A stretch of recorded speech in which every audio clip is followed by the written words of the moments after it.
So we're going to be covering the first chapter in the first unit here for our course. And chapter one really kind of covers professionalism. These are the learning objectives for your chapter one. For lesson one, we're going to be covering 1.1. We're going to look at the historical figures and the history of how restaurants kind of came to be, which is pretty interesting. And I'm going to give a super fast, brief overview on that one. Lesson number two is going to look at some food trends that are popular within food service right now. Lesson three is going to cover 1.4 and 1.5 of this chapter, and we're going to look at successful culinary skills, ethics, and professionalism, as well as some employability that goes with both soft skills and hard skills. We are actually going to skip the kitchen brigades as a mandatory part of this unit for your course. However, there will be some information provided, and it is an optional resource if you would like to delve into what I refer to as nerd stuff. So the nerd stuff is always going to be the optional resources for students that are interested in exploring a topic that is not mandatory or part of the assessment of the unit. So, one of the biggest things that I get asked a lot by my students is why is so much of the vocabulary that we covered, why is that offered in French? The French culture has influenced the culinary industry more than any other, and it really kind of comes down to the philosophy that the French culture has that's referred to as art de vivre, which essentially that means life is art. And when it comes to their culture, everything that is a part of life should be done in a way that exemplifies beauty and enjoyment. And when we look at art de vivre, even the simple things such as eating or your home or what you wear, it should be artistic. It should be creative. It should be beautiful. It should be enjoyed. Life is short, so enjoy life to the fullest and enjoy beauty in every little thing.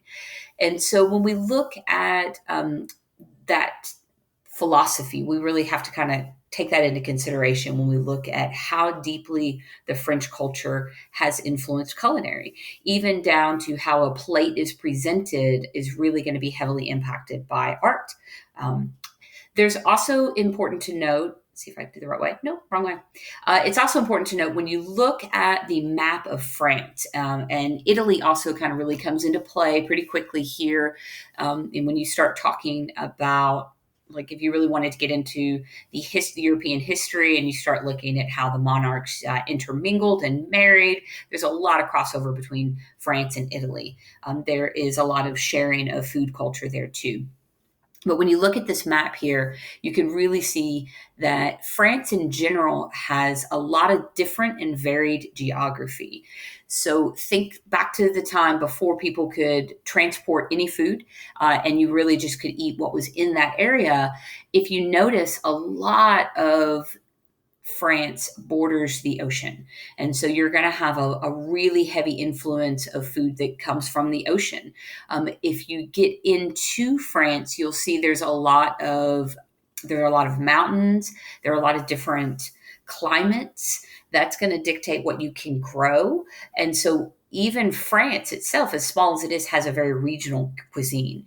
So even with the globalization we have right now, where people don't really eat or consume things that are deemed in season, or we do eat local. That's kind of become a big food trend that's going to be discussed. We do eat from all over, but in this time, if you were only eating what was in that region, in France, you had a little bit more access because you could actually grow or capture quite a few things.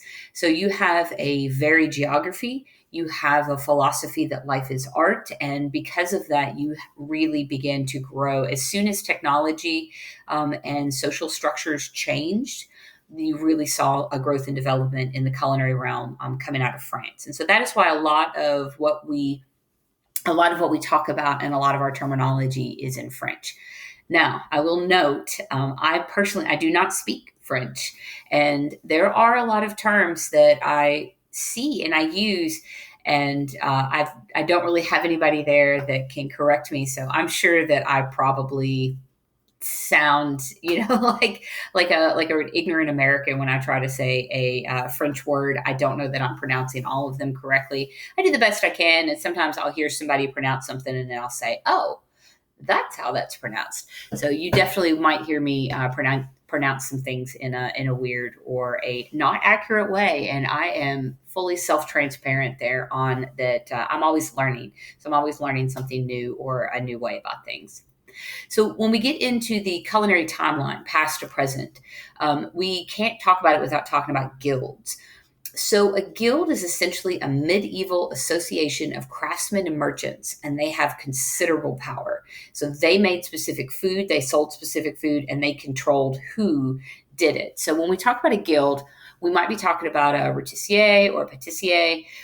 We might be talking about someone who does meat or pies or tarts, breads, sauces, and stews. Essentially, a guild really had a lot of control, and they were not very cool with somebody coming in on the guild or selling something that they already had the market for. Think about it in terms of the mob.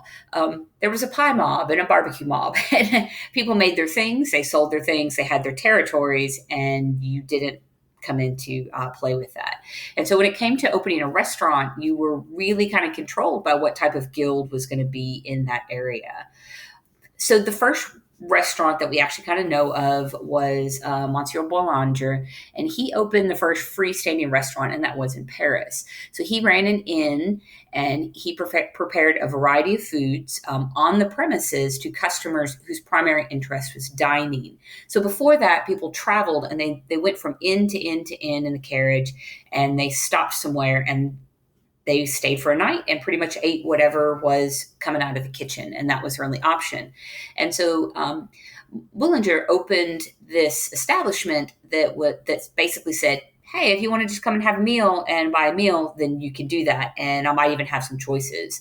Soups were his first thing, and he offered them as a restorative. That these soups and stews, they restored your health, they made you feel better, they were nutritious. And that's really restorative is really kind of where we get the name restaurant from as well. So if you start looking, 1765, really in the span of people, that's not that long ago. Um, and so we started to see some more establishments open up and start serving to people and serving food in these ways. And we're talking about almost 1800 here. So 200, 230, 40 years ago, that's really not that very long in the span of human history. So if you think about the growth and development across the world of restaurants and where we've come, for what we have now, it's all of the opportunity and the options, and you can get anything in a restaurant. It's really quite cool. The technology has advanced, and we do so much with restaurants compared to just a couple of hundred years ago. So in France, before the French Revolution, most of the people that prepared food professionally, they worked in houses of royalty. That was pretty much the only place that you could get a job. And so you would work in a big house of all the kings and the queens and the dukes and all the people that came after that, and that was pretty much it. When the French Revolution came and they got rid of they got rid of all the monarchs and that kind of system, all of the guilds, the monopolies, these were all abolished, like they're gone. And so you had this emergence of opportunity for people to open a business to the restaurant industry, and that could cater to the growing class, the middle class. So people that just work, you didn't have to be rich anymore. Now you could just work and you could go get a fine meal, which was pretty cool. So one of the first people that is your key historical figures is a gentleman called Antoine Carame. So Carame, you can see when he lived, and again, we're talking 200 years ago, he was known of the Cook of Kings and the King of Cooks. So he essentially began to organize culinary and is the first kind of real established person that really started to organize some things and create standards and consistency in culinary. So he created roux. Roux is a thickener of sauce, typically fat like butter or oil and flour. If you've ever made gravy, than you've utilized a roux before. So a roux is going to thicken a liquid. And so he created this huge classification system of sauces. He also popularized cold cuisine, so garde mange or garden manager. When you start to see that term, you're looking at there's like patines and then there's forms and salads, things like that. Anything that is not cooked or served hot. He also designed kitchen tools, different forms of equipment, and the standardization of the uniforms, which we still kind of put into place and use today. There's been some development in uniforms, but ultimately the culinary standard really hasn't changed a great deal in 200 years. He also wrote and illustrated texts and recipes and created this, like I said, the standardization of, this tastes this way and that tastes that way, and this is how you make this, which was pretty cool. When it comes to Carame, he did these big, huge, elaborate meals. Grand cuisine, we call it. And so when you get into grand cuisine, think of very elaborate, lots and lots and lots and lots of little dishes and little courses, which was all pretty cool. It was a huge culinary experience, which is great, but it's pretty time consuming. So after Carame, then in the culinary realm, we get into looking at Escoffier. So Escoffier has influenced the culinary that we know it today more than any other. And this is a little bit later in the 19th century, and so you can see we start even getting into the 20th century. So we're talking about someone who lived in the early 1900s, late 1800s, early 1900s. He was cooking. Escoffier always was a chef. He never prepared for kings or queens or monarchs, much unlike Carame, but he did work with Carame. And so when you get into Escoffier, he defined French cuisine and really simplified the food preparation and the dining, created like a dinner and entree, meat, starch, veg. That's, what we kind of know of when we talk about a meal. He took the big crazy classification that Carame did and he simplified it as well. We still use the classification of sauces to this day. We are not going to do a soups, stocks, and sauce unit in this particular course. That is something that I do with my students quite a bit. And there is a really awesome chapter in your textbook if you wanted to go on and explore that. So he started planning meals, teaching, writing books. He did more of a middle class cuisine, less elaborate, a little more simplified. And his collection of classical recipes, Le Guide de Culinaire, is still in use today. And a lot of those recipes, I've got that book. It's actually a pretty cool book. And so that's pretty cool that we are still using a lot of the things that he did or simplified. So you can even kind of see this dish here. That's pretty standard or typical of what we may even see today. Once you get out of Escoffier's time and then you kind of start getting into America really started kind of growing and developing quite a bit more in the early 20th century. Delmonico's was a restaurant in New York City. And so he became one of the first renowned American chefs. I believe I've read throughout history, Delmonico's was also one of the first restaurants that allowed women to go in and eat without a man and to sit in the dining room and to eat and consume food in mixed company, which is pretty cool. He wrote The Epicurean, which contains about 3,500 recipes, also still used today, which is pretty cool. I'll pause and I'll start the second video.